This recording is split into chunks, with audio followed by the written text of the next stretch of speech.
সব latest update পেতে subscribe করুন আমাদের চ্যানেলে আর বেল আইকনে ক্লিক করতে ভুলবেন না।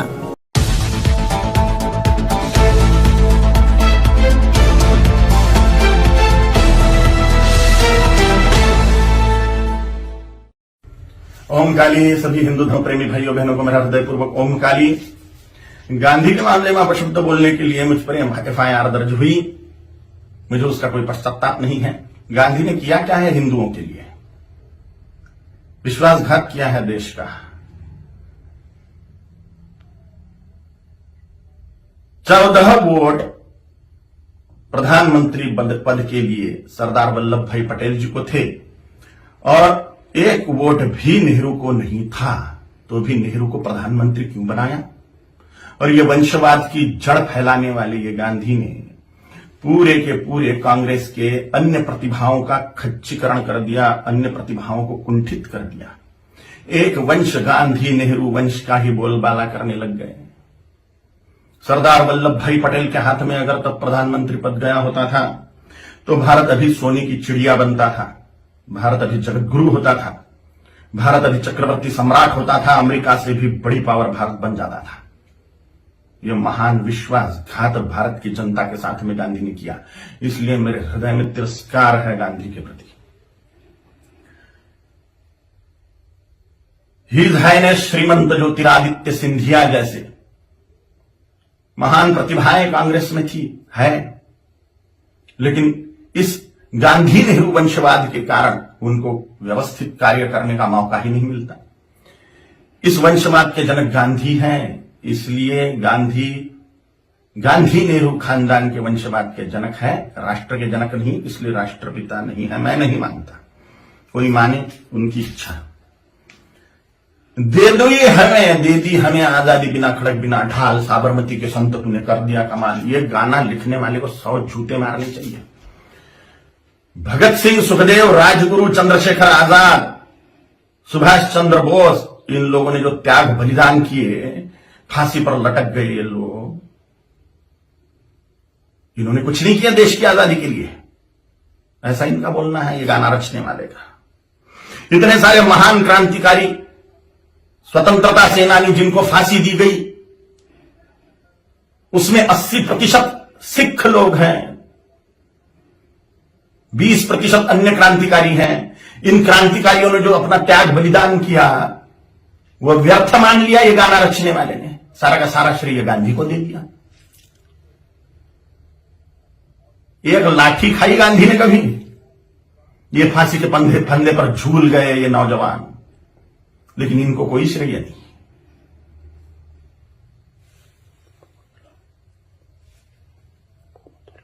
सुखदेव, राजगुरु, भगत सिंह जी की फांसी गांधी रुकवा सकते थे, लेकिन नहीं रुकवाई जानबूझ के, इसलिए तिरस्कार करता हूं मैं गांधी का।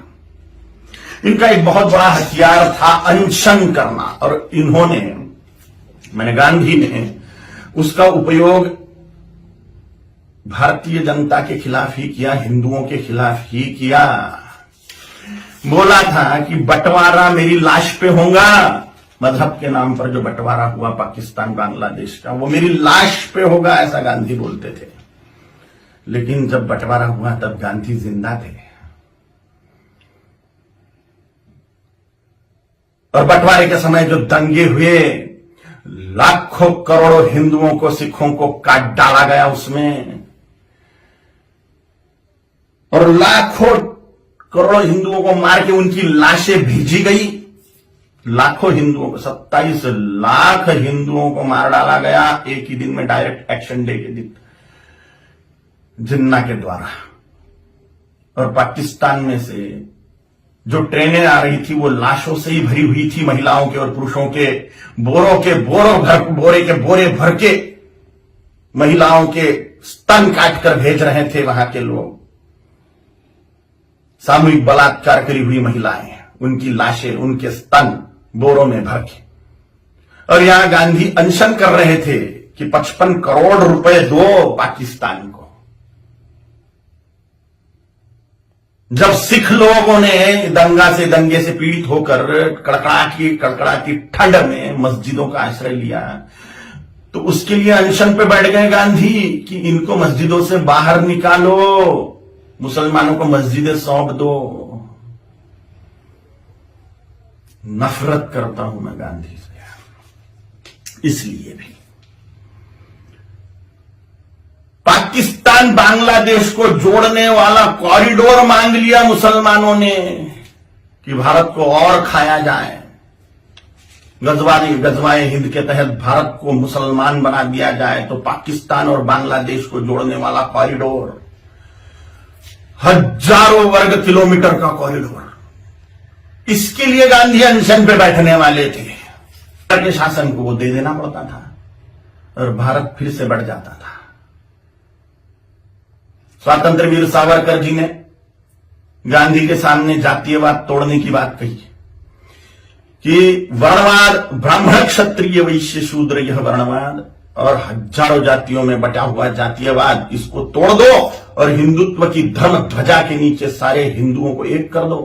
तो गांधी ने इसके लिए ये बात नहीं मानी। ये मांग पूरी करने के लिए अनशन पे नहीं बैठे। उन्होंने कहा जैसा है वैसा रहने दो।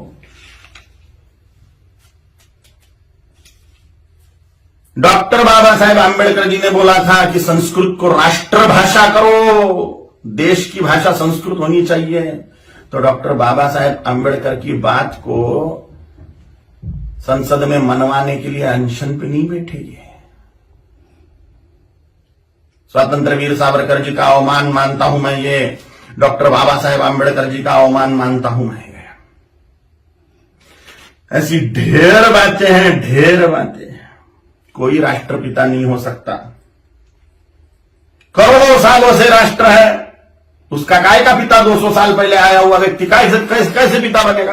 अगर पिता बनाना ही है, राष्ट्र का अनिवार्य है, तो छत्रपति शिवाजी महाराज को बनाना चाहिए, गुरु गोविंद सिंह जी महाराज को बनाना चाहिए, राणा प्रताप जी महाराज को बनाना चाहिए, आचार्य चाणक्य जी को बनाना चाहिए। और अभी के महापुरुषों को अगर बनाना है तो सरदार वल्लभ भाई पटेल जी को बनाना चाहिए, क्योंकि पूरे राष्ट्र कुल को एकत्रित करने वाले सरदार वल्लभ भाई पटेल हैं। छोटी छोटी रियासतों के टुकड़ों को एकत्रित करते हुए पूरे राष्ट्र को एक सूत्र में बांधने वाले सरदार वल्लभ भाई पटेल हैं, जिन्होंने राष्ट्र में जो टुकड़े टुकड़े थे उनको एकत्रित किया। राष्ट्रकुल को एकत्रित जिस व्यक्ति ने किया उसको ही राष्ट्रपिता का सम्मान मिलना चाहिए, ना कि हिंदुओं से पार्शियलिटी करने वाले गांधी को।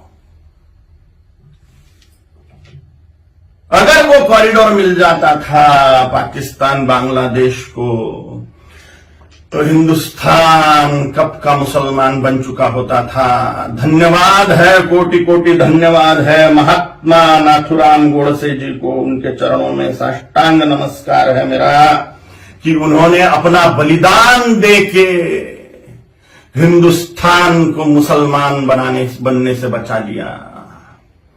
गजवाए हिंद फेल कर दिया महात्मा नाथुराम गोडसे जी ने। कोटि कोटि धन्यवाद है उनको। महात्मा गांधी नहीं, महात्मा नाथुराम जी गोडसे हैं। और अगर सच बोलने की सजा मृत्यु है तो स्वीकार है। छत्रपति शिवाजी महाराज जी ने, छत्रपति संभाजी महाराज जी ने, गुरु गोविंद सिंह जी महाराज जी ने, राणा प्रताप जी महाराज जी ने अपने पूरे कुल का बलिदान कर दिया हिंदुत्व बचाने के लिए। तो मेरे जैसे तुच्छ जंतुओं का जी के फायदा भी क्या है? अगर धर्म के लिए हम बलिदान नहीं हो सकते तो मर जाए मेरे जैसे करोड़ों कालीचरण हिंदुत्व को बचाने के लिए, धर्म को बचाने के लिए, सनातन हिंदू धर्म की रक्षा के लिए तैयार है हम मृत्यु दंड को पाने के लिए। ओम काली।